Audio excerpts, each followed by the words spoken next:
Yo, Crave Coders!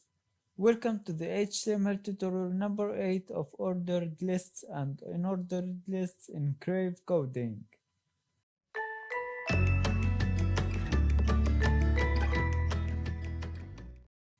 Now, lists are pretty much an everyday part of life. We're constantly putting together lists. You think of a recipe and you have to think of ingredients. If you go to a grocery store, you have to have a list of items you have to buy. And if you look at every web page, it will have at least some sort of lists. Now, HTML provides two main ways to do lists: ordered and unordered lists. On one hand, ordered lists are lists where each item in the list is numbered, just like this example. But on the other hand, unordered lists are lists that begin with a bullet point.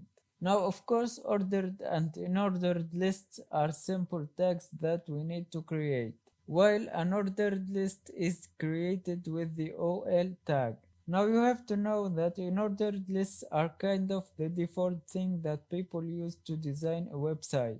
There's a common thing that ordered and unordered lists share, which is the LI tag. To be honest, there are three types of lists in HTML, and the third is the dictionary list, but almost no one uses it. So we'll just take a look at it without coding it in this lesson. Now the definition list is created with the DL element and usually consists of a series of terms and their definitions. Inside the DL element, you will usually see pairs of DT and DD elements. Now the DT tag, which stands for dictionary term, is used to contain the term being defined. And the DD tag, which stands for dictionary definition, is used to contain the definition of the term.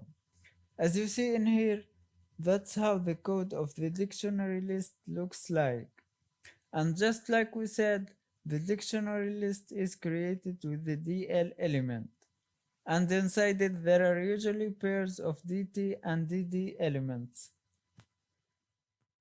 Okay, I wanted to tell you this. I have replaced the files of the last video in another folder and called it the head section. So we are going to start with the ordered lists. So let's create an h2 tag and call it ordered lists. Just as I said in the introduction of this lesson, an ordered list is created with the OL tag.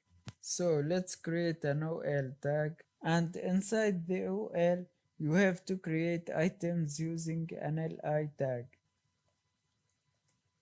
Let's say, for example, we want to create a list of the coder's routine.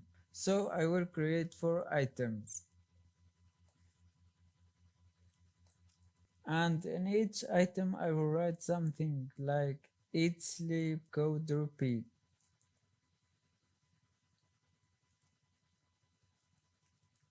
You can even write complete sentences, but I did this just to save time.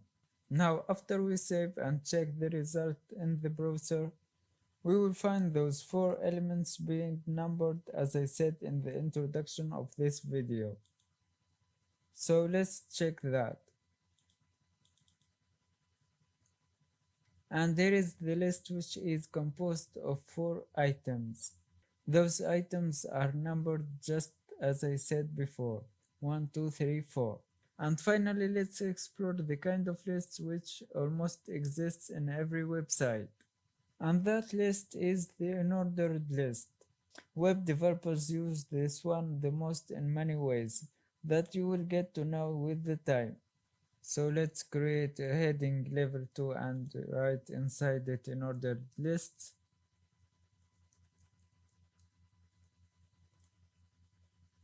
Of course, if you want to create an unordered list or a bullet list, you will have to write the UL element and nest in it as many items as you desire. Let's create a restaurant menu. When you get the menu of the restaurant, you'll find appetizers block, a main dishes block, and a drinks block. So we need 3 items.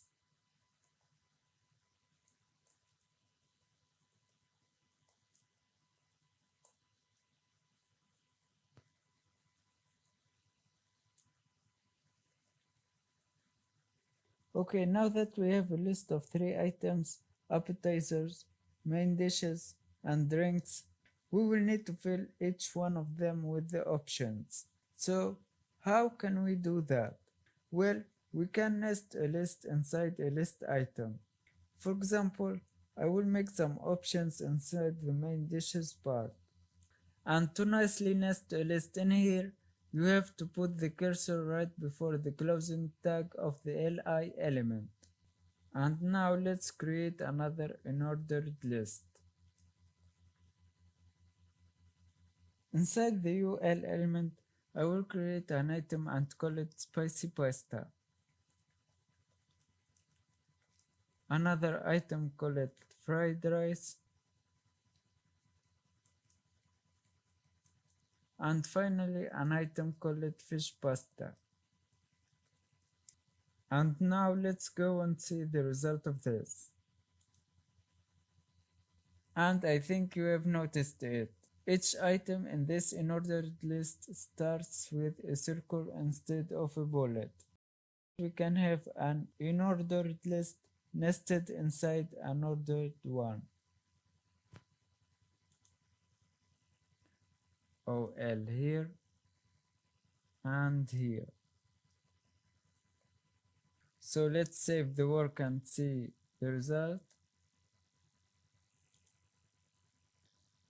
As you can see in here, here is the list that has been changed to an ordered one. There's an attribute called type, and this attribute can change the type of the list. You can change the numbers of the ordered list into, for example, uppercase letters. And to do that, we have to write type equals capital A. Now there are other types of the ordered list such as lowercase letter, lowercase Roman number, or uppercase Roman number.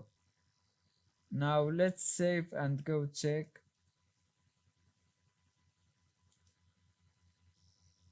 And here you can see it. Capital A appetizers, capital B main dishes, and capital C drinks. In the unordered list, there are 3 types: disk, circle, and square. So let's change the type of this unordered list into square. And now let's save and see the results again. And now the circles of the unordered list has been changed to squares. And now we go to the end of the ordered and unordered list lesson. See you next time.